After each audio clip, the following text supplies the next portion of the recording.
हम जिस दुनिया में रहते हैं वहाँ हर तरफ तकनीक, इंटरनेट और रफ्तार का शोर है, लेकिन इसी धरती के कुछ कोनों में आज भी ऐसे गांव बसे हैं जहाँ न सड़क है, न मोबाइल नेटवर्क, जहाँ बिजली एक सपना है और अस्पताल मीलों दूर।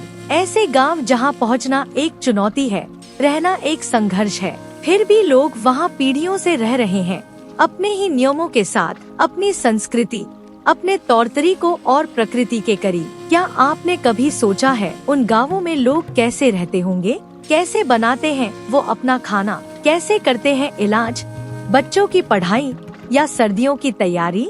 आज हम आपको ले चलेंगे एक अनोखी यात्रा पर, दुनिया के सबसे अलग थलग गांवों की ओर, जहां जीवन भले ही मुश्किल हो लेकिन सच्चा और अपनी जड़ों से जुड़ा हुआ है। यह सिर्फ एक ट्रैवल वीडियो नहीं है, यह है एक झलक उस जीवन की जिसे हमने शायद कभी देखा ही नहीं। तो आइए शुरू करते हैं यह अनसुनी, अनदेखी और अनोखी कहानी।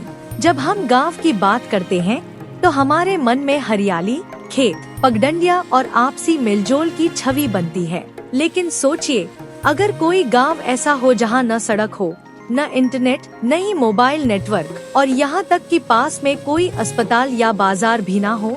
जी हाँ, दुनिया में कई ऐसे गांव मौजूद हैं जो इतनी दुर्गम जगहों पर बसे हैं कि वहाँ पहुँचना एक कठिन सफर बन जाता है।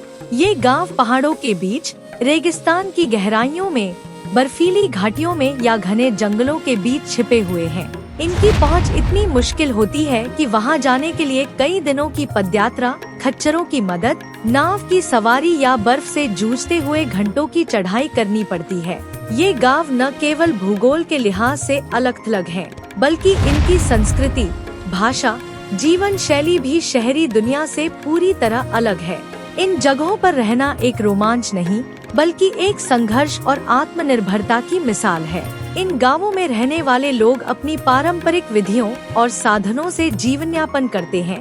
खेती, मवेशी पालन, जड़ी बूटियों की जानकारी और मौसम को पढ़ने की अपनी कला। बिजली अक्सर सौर ऊर्जा या जल स्रोतों से आती है और कई बार तो दीपक या आग की रोशनी ही उनका सहारा होती है।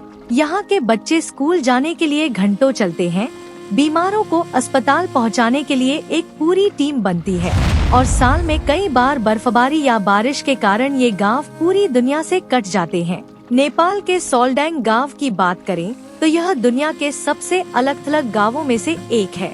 यह गांव 4000 मीटर से भी ऊंचाई पर बसे एक छोटे से पठार पर स्थित है, जहां तक पहुंचना आम इंसान के लिए एक साहसिक मिशन जैसा है। यहाँ कोई पक्की सड़क नहीं, हेलीकॉप्टर सेवा बहुत महंगी है और सबसे करीब की कस्बाई सुविधा भी कई दिन की दूरी पर है।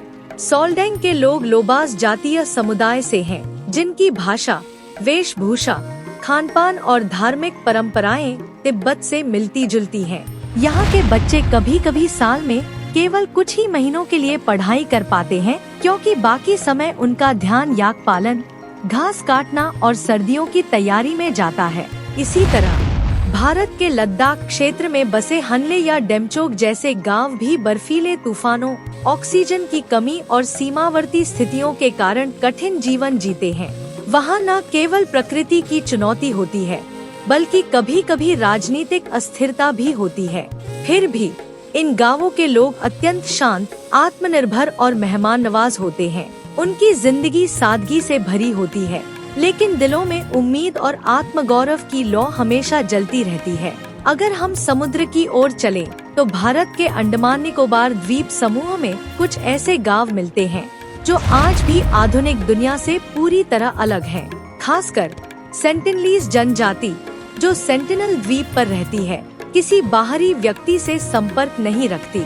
ये लोग हजारों वर्षों से जंगलों और समुद्र के किनारों पर जीवन यापन कर रहे हैं। इनके पास कोई आधुनिक तकनीक नहीं है, ना बिजली, ना दवा, ना वाहन और ना ही शिक्षा की व्यवस्था। लेकिन इनकी जीवन शैली पूरी तरह प्रकृति पर आधारित है। वे मछलियाँ पकड़ते हैं, फलों और जड़ों को खाते हैं और पेड़ों से घर बनाते हैं। ये लोग बाहरी लोगों को अपने क्षेत्र में घुसने नहीं देते, यहाँ तक कि हेलीकॉप्टर को देखकर भी हमला कर देते हैं।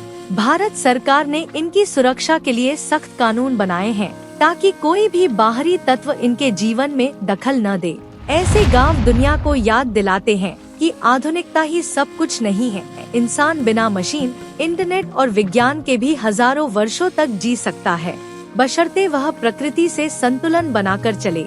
अब बात करते हैं उन गांवों की जो घने वर्षा वनों, रेगिस्तान या ज्वालामुखी क्षेत्रों में स्थित है, जैसे कि अफ्रीका के कांगो जंगलों में बसे मबूती पिग्मी जनजाति के गांव या फिर ब्राजील के अमेज़न रेन फॉरेस्ट में बसे यनोमामी और तुपी जनजाति।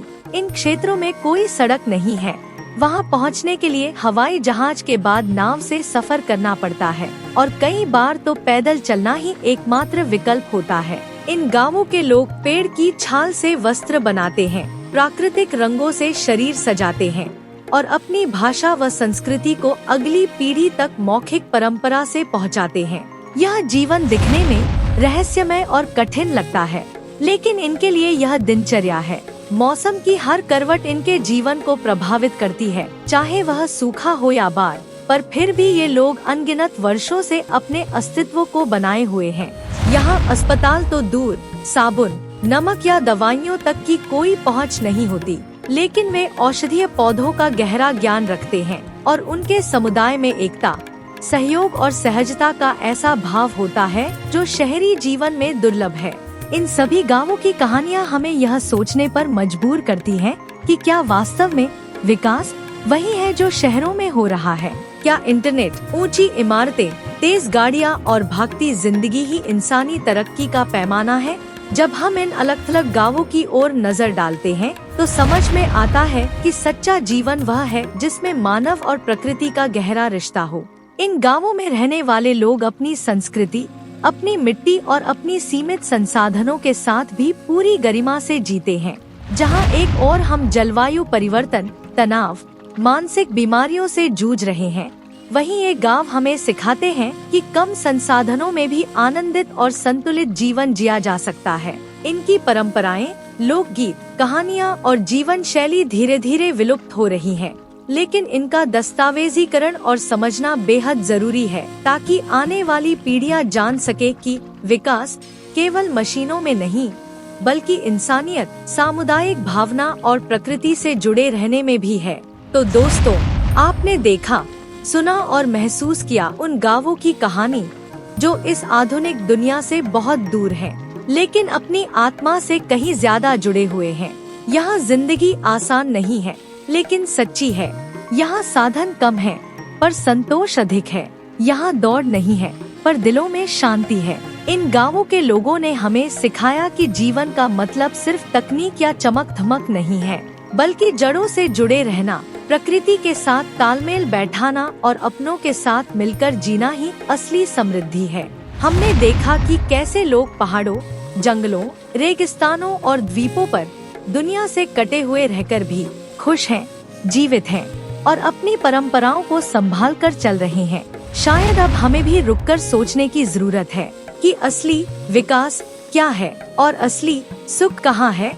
अगर यह वीडियो आपको सोचने पर मजबूर कर गया हो तो इसे अपने दोस्तों के साथ जरूर साझा करें।